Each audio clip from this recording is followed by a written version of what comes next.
అధ్యక్ష గౌరవ ప్రశాంత్ రెడ్డి గారు. సార్ ధన్యవాదాలు సార్. సార్ ఈ నేషనల్ హైవే మీద మంత్రి గారు చెప్పినారు. నేషనల్ హైవే మీద చిన్న ఒక ఇన్పుట్ నేను సభ్యులకు తమ ద్వారా చెప్పాలన్న ఉద్దేశం. వారు ఏమన్నారంటే సార్, ఈ సిరిసిల్ల కామారెడ్డి ఎల్లారెడ్డి నేషనల్ హైవే గత ప్రభుత్వం సకాలంలో డిపిఆర్ ఇవ్వకపోవడం వల్ల అది క్యాన్సిల్ అయిపోయిందన్న మాట మాట్లాడినారు. యాక్చువల్గా ఏం జరుగుతుందంటే సార్, ఫస్ట్ నేషనల్ హైవే ఇది నేషనల్ హైవేగా మార్చండి అని రాష్ట్ర ప్రభుత్వాలు కేంద్ర ప్రభుత్వానికి రిక్వెస్ట్ ఇస్తే వాళ్ళు ఒకవేళ దాన్ని ఓకే అనుకుంటే ఇన్ ప్రిన్సిపల్గా సూత్రప్రాయంగా అంగీకారం తెలుపుతారు సార్. వాళ్ళు ఈ రోడ్డుకి మనం రిక్వెస్ట్ ఇచ్చినాము, ఈ రోడ్డుకి వాళ్ళు సూత్రప్రాయంగా అంగీకారం తెలిపినారు. నెక్స్ట్ స్టేజ్ ఏముంటుందంటే మనం అలైన్మెంట్ ఒకటి చేసి అలైన్మెంట్ అప్రూవల్ కోసం పంపిస్తాం సార్. అలైన్మెంట్ అప్రూవల్ ఈ స్టేట్ గవర్నమెంట్ పంపించింది సార్. అలైన్మెంట్ అప్రూవల్ దగ్గర అక్కడ ఆగిపోయింది సార్. అలైన్మెంట్ అప్రూవల్ అయి వచ్చిన తర్వాతనే డిపిఆర్ ప్రపోజల్ పెడతాం సార్. డిపిఆర్ తయారు చేసి పంపిస్తారు. సో అలైన్మెంట్ అప్రూవలే నేషనల్ హైవేస్ నుంచి రాలేదు కాబట్టి అది ఆ ప్రపోజల్ అట్లా పెండింగ్లో ఉన్నది సార్. ఇది సార్, ఇది వాస్తవం. దయచేసి తమ ద్వారా సభ్యులకు మంత్రి గారికి గమనించవలసిందిగా కోరుతా ఉన్నా. గౌరవ మంత్రి గారు.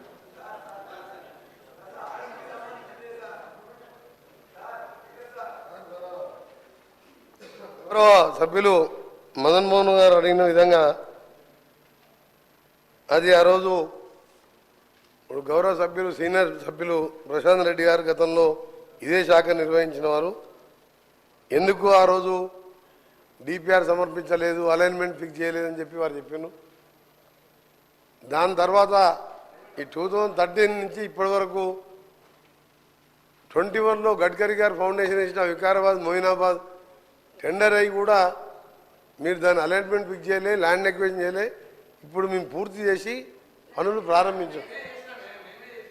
ఎందుకు స్టార్ట్ కాలే పని? మీ అధ్యక్ష వాళ్ళు చేస్తే కేంద్ర మంత్రి గారు గడ్కరీ గారు ఫౌండేషన్ వేస్తే గౌరవ అధ్యక్షులు గౌరవ స్పీకర్ సార్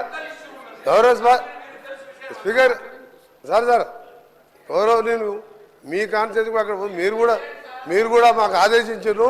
ముఖ్యమంత్రి గారు కూడా కొడంగల్ పోయే రూటు అక్కడ ఎక్కువ యాక్సిడెంట్లు అయ్యే జోన్ అది.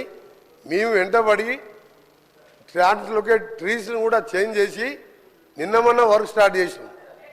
3 ఏళ్ళకి ఎక్కడైందో మీరు పోయి చూడండి. నాకైనా వీడియోస్ ఉన్నాయి, పంపిస్తాను. అలా చెప్పుకుంటూ అధ్యక్ష, ఈ రోడ్డు ముందుగా మదన్ గారు అడిగిన రోడ్డు విషయంలో సకాలంలో డిపిఆర్ పంపించి అపాయింటెడ్ డేట్ తీసుకొని మీరు చేసి ఉంటే ఇప్పటికీ అది 165 కిలోమీటర్స్ సార్. అది 3,000 కోట్ల రూపాయల రోడ్డు అది. ఆ రోడ్డు మీరు దాని మీద రివ్యూ చేసి చర్యలు తీసుకుంటే ఇప్పటికి స్టార్ట్ అయ్యేది. అప్లోడ్ మన చేతులు ఉంటుంది సార్. అది గౌరవ సభ్యులు తెలుసుకోవాలి. సభ్యులు మీరు మినిస్టర్గా 5 ఏళ్ళు చేసిను. ఇక మీ అనుకుంటే ఎక్కువ నేను విమర్శించదలుచుకోలే. ఇప్పుడు అయిపోయిన దాని గురించి మాట్లాడి సమయం వృధా అధ్యక్ష. 10 ఏళ్లలో రాష్ట్రంలో రోడ్లను విధ్వంసకరంగా చేసి గుంతలు లేని రోడ్లు లేదు అధ్యక్ష. గతంలో కేటీఆర్ గారు గౌరవ సభ్యులు ఎక్కడైనా గుంత చూపి 1000 రూపాయలు ఇస్తున్నారు. మనం పోయి చూద్దాం అధ్యక్ష. ఈరోజు కూడా మేము ఇప్పుడిప్పుడే గుంతలు పుడుస్తున్నాం. రోడ్లు లేని అధ్యక్ష. గుంతలు లేని రోడ్డు ఎడుతున్నాం. మనకు సమయం ఇచ్చేది కాదు. రాష్ట్ర ప్రజలందరూ రోడ్ల మీద తిరుగుతున్నాం. సభ ద్వారా వాళ్ళు వింటున్నారు. రోడ్ల పరిస్థితి ఏందో, పంచాయతీరాజ్ గారు రోడ్ల పరిస్థితి ఏ విధంగా ఉంది, మా రోడ్లు ఏముంది, అవన్నీ కూడా మేము ఒక ప్రణాళికాబద్ధంగా క్యాబినెట్లో పెట్టి హ్యామ్ రోడ్డు ద్వారా కొన్ని రాష్ట్ర ఫండ్స్తోని ఏ విధంగా మట్టి రోడ్డు లేకుండా చేయాలని చాలా ఫాస్ట్ ట్రాక్లో వర్క్ చేస్తున్నాం. అందులో మీకు కొన్ని విషయాలు చెప్పాలి అధ్యక్ష. మొన్నే కూడా ఉదాహరణకు చెప్తున్నా. రెండవది, ఎందుకంటే మీరు మధ్యలో పాత ఆన్సర్ చెప్పడం జరిగింది. మీ మాజీ మంత్రి గారు ప్రశాంత్ రెడ్డి గారు సార్ రోడ్లు అనేది చాలా ముఖ్యం సార్. మంచి ప్రాణాలు పోతే భగవంతుడు కూడా తీసుకురాలేడు. డబ్బులు పోతే సంపాదించుకోవచ్చు, ఏది పోయినా చేసుకోవచ్చు. వీళ్ళు ఏం చేసింది అధ్యక్ష? రెన్యువల్స్ 5 ఇయర్స్గా నేను కూడా పార్లమెంట్ సభ్యునిగా సిద్దిపేట వరకు నాకు ఉన్నది. సిద్దిపేట జిల్లాలో కూడా 4 మండలాలు ఉన్నాయి. ఆయన ఒక కాన్ఫరెన్స్లో ఉండొచ్చే ఉన్న రోడ్డు ఎక్కడ పోయినా గుంతల రోడ్డు లేదు అధ్యక్ష. 5 ఏళ్ళల్లో విధ్వంసం చేసి ఈరోజు ఆ బాధ్యత మేము తీసుకొని ఒకవైపు కేంద్ర ప్రభుత్వం దగ్గర ఎప్పటికప్పుడు చేస్తూ ఎంతెందుకు అధ్యక్ష, హైదరాబాద్ సెంటర్లో ఉప్పల్ నుంచి గట్కేసర్ పోయి అరే మీకు మీరు చెప్పే నిజాలంటే ప్రజలు ఎక్కడ మిమ్మల్ని అర్థం చేసుకుంటారు అని మీరు ఉప్పల్ నుంచి అక్క 6.5 ఎకరాల 6.5 కిలోమీటర్ ఫ్లైఓవర్ అధ్యక్ష 6.5 ఏళ్ళు అయింది. 6.5 ఏళ్ళు అయింది అధ్యక్ష. సేమ్ మొన్న కూడా 6.5 సంవత్సరాలు. ఎగ్జాంపుల్ చెప్తున్నా. మధ్యలో గతంలో గౌరవ సభ్యులు ప్రశాంత్ రెడ్డి గారు లేచింది కాబట్టి ఆదాయం చెప్పవలసి వచ్చింది. నేను ఆయన గౌరవ సభ్యులు ఫ్లైఓవర్ అధ్యక్ష 7 కిలోమీటర్ల అధ్యక్ష 7 కిలోమీటర్ల ఫ్లైఓవర్లో పిల్లర్ చేసి పెట్టిన ఒక స్లాబ్ వేయలే. ఆ కాంట్రాక్టర్ మీద చర్యలు తీసుకోకుండా ఈరోజు కాంట్రాక్టర్ ఒప్పించి నేను దాన్ని మనం స్టార్ట్ చేయించిన. హైదరాబాద్ విజయవాడ రోడ్డు జాతీయ రహదారిగా 6 లేన్ చేసేది ఉండే. మీకేమైనా రోడ్ల మీద ఐడియా ఉందా? ఎంతసేపు పైసలు వచ్చాయి కాళేశ్వరం తప్ప మీకు రోడ్ల మీద మీకేమో తెలుసా? కాళేశ్వరం మిషన్ భగీరథ ఒక్క రోడ్ వేసావా? ఒక్కసారి సార్ చాలా ఇంపార్టెంట్ సార్. మీరు గౌరవనీయులు మాజీ ముఖ్యమంత్రి గారు పోయే అధ్యక్ష ఎంత బాధ అనిపిస్తా అంటే ఫామ్ హౌస్ పోతానికి 6 రూట్లలో 700 కోట్లతో ఎక్స్ప్రెస్ హైవేలు వేసుకున్న అధ్యక్ష. ఆర్ఎండ్బి మినిస్టర్ గారు నా భువనగిరి పార్లమెంట్ పక్కకు వస్తుంది. 6 రూట్లలో ఎక్స్ప్రెస్ హైవేలు రాష్ట్రం మొత్తం వదిలిపెట్టి ఫామ్ హౌస్ కే 700 కోట్ల రోడ్ వేసాను. అందుకనే గౌరవ సభ్యులు మన హరీష్ బాబు గారు చెప్పే విషయంలో కూడా తప్పకుండా రాజీవ్ రహదారిని దాని మీద మననే గౌరవ ముఖ్యమంత్రి గారు నేను ఇప్పుడు మా మదన్ చెప్పిన రోడ్డు కానివ్వండి, శ్రీశైలం పోవడానికి కల్వకుర్తికి వెళ్ళి శ్రీశైలం వరకు 62 కిలోమీటర్ల ఎలివేటెడ్ కారిడార్ కూడా ఇన్ ప్రిన్సిపల్ అప్రూవ్ చేయించి డిపిఆర్కి ఆర్డర్ ఇవ్వడం జరిగింది. అది అమరాబాద్ టైగర్ ఫారెస్ట్ మీదుగా ప్రకాశం ఆంధ్రాకు పోవాలంటే 60 కిలోమీటర్లు తక్కువైతుంది. అది రిజర్వ్ ఫారెస్ట్ కాబట్టి ల్యాండ్ ఫారెస్ట్ వాళ్ళు ఇయ్యరని చెప్పి ఫ్లైఓవర్ కడుతున్నాం. దాన్ని కూడా ఇన్ ప్రిన్సిపల్గా ఒప్పించాం. దాంతోపాటు ఈరోజు విజయవాడకు కూడా మార్చి వరకు దాని డిపిఆర్ టెండర్ పిలిచినాం. 6 లేన్గా చేస్తున్నాం. అలాగే గౌరవ సభ్యులు చెప్పిన హరీష్ బాబు గారు చెప్పిన రామగూడెం రోడ్డు కూడా నేషనల్ టేక్ ఓవర్ చేయండి.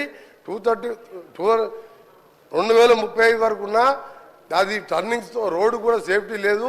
దాన్ని కూడా నేషనల్ హైవే తీసుకోవాలని ప్రయత్నం చేస్తున్నాం. తప్పకుండా రాష్ట్రంలో ఒకటే అధ్యక్ష మా టార్గెట్ అన్ని ప్రాజెక్టుతో ప్రతి విలేజ్ నుంచి మండల కేంద్రానికి సింగిల్ బీటీ రోడ్, మండల కేంద్రానికి వెళ్ళి district head quarter double 2 lane road. వీళ్ళు 10 ఏళ్ళల్లా చేసింది ఏమీ లేదు అధ్యక్ష. చేసిన 99% అట్లా చెప్పడానికి కూడా కొంచెం అధ్యక్ష వీళ్ళ ఒక నిమిషం అధ్యక్ష 99% అయిపోతే మాకు పనే లేదు అధ్యక్ష. ఇప్పుడు మీకేం పనింది? మీరు ఆర్ఎండ్బి శాఖ మంత్రిగా అధ్యక్ష వారు మా గౌరవ సభ్యులు అంటే ప్రశాంత్ రెడ్డి గారిని మాకు గౌరవం. వారు ఆర్ఎండ్బి శాఖ మంత్రిగా కేసీఆర్ గారికి దగ్గర మనిషి. చండీ యాగాలు రుద్రయాగాలు చేసి కానీ రోడ్ల గురించి ఎప్పుడు పట్టించుకోలే. నువ్వు 99% చేస్తే నాకేం పని ఉండే? మా సీతక్కకేం పని ఉండే? ఒక్క రోడ్ లేదు అధ్యక్ష. ఆయన 99% చేసినట్ట ఉప్పల్ రోడ్ అధ్యక్ష. సార్ దానికి టైం ఇవ్వాలి సార్. ఉప్పల్ సెంటర్ పోదాం అధ్యక్ష. లక్షల మంది రోజు వరంగల్ పోతారు, భువనగిరి పోతారు, యాదగిరి గుట్టకు 1,00,000 మంది భక్తులు పోతారు. 7 ఏళ్ళు అయింది. ఏంది అధ్యక్ష ఈ గవర్నమెంట్ 10 ఏళ్ళ గవర్నమెంట్ ఉన్నట్ట పిల్లలు చేసి వదిలిపెట్టిన అధ్యక్ష. నేను కింద రోడ్స్ ఆగండి కొంచెం వాస్తవాలు చెప్పాలి. హరీష్ రావు గారు బాగా చేసిన లేదు. హరీష్ రావు గారు సార్ హరీష్ రావు గారు దయచేసి హరీష్ రావు గారు చెప్తారు సార్.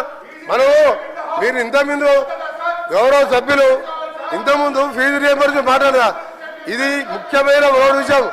హరీష్ రావు గారికి మీ ద్వారా హరీష్ రావు గారికి మీ ద్వారా రిక్వెస్ట్ చేస్తున్నా హరీష్ రావు గారికి సీనియర్ సభ్యులు ప్లీజ్ హరీష్ రావు గారు రిక్వెస్ట్ చేస్తున్నారు సార్. రిక్వెస్ట్ అని చెప్తున్నా కూడా కూర్చుంటలేదు ఆయనకు నిజంగా ఆయనకు మర్యాద ఉంటే నేను రిక్వెస్ట్ అని చెప్తున్నా సార్. నేను రిక్వెస్ట్ చేస్తున్నా. ఉప్పల్కి వెళ్ళి గట్కేశారు సార్, ఎంతమంది చనిపోయారు ప్లీజ్ కన్క్లూడ్ చేయండి సార్. తెలియాలి సార్, ఇది ప్రజలకు తెలియాలి సార్. ఒకటి సార్, హరీష్ రావు గారు మీరు సీనియర్ సభ్యులు సార్. క్వశ్చన్ ఎవరైనా ఇంత ఇంపార్టెంట్ క్వశ్చన్ రోడ్లు అనేది చాలా ముఖ్యం సార్.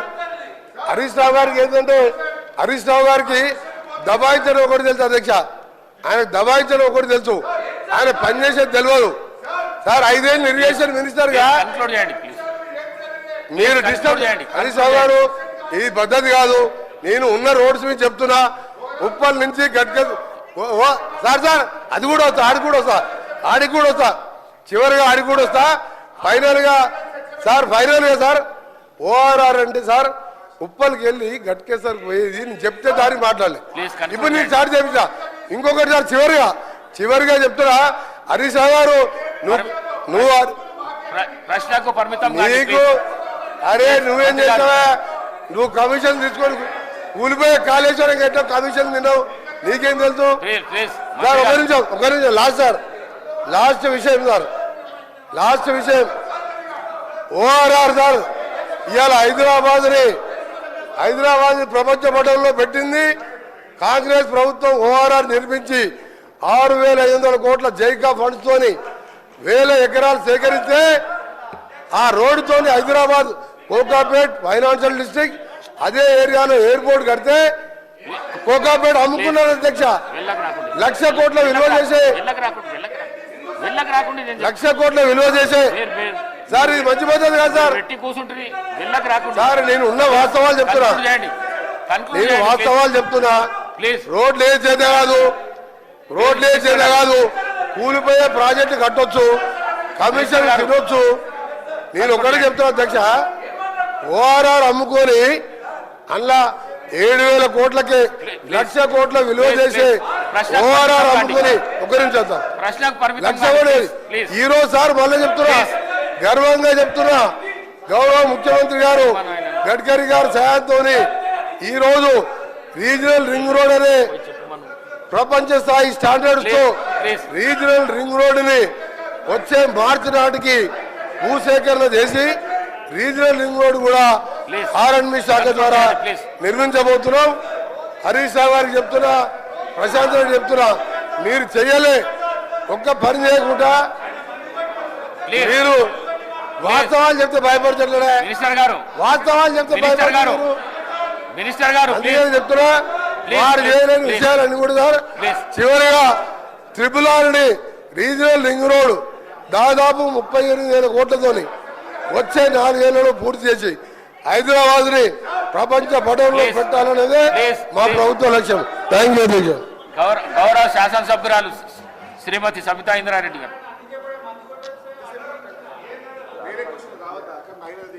అధ్యక్ష ధన్యవాదాలు. మైక్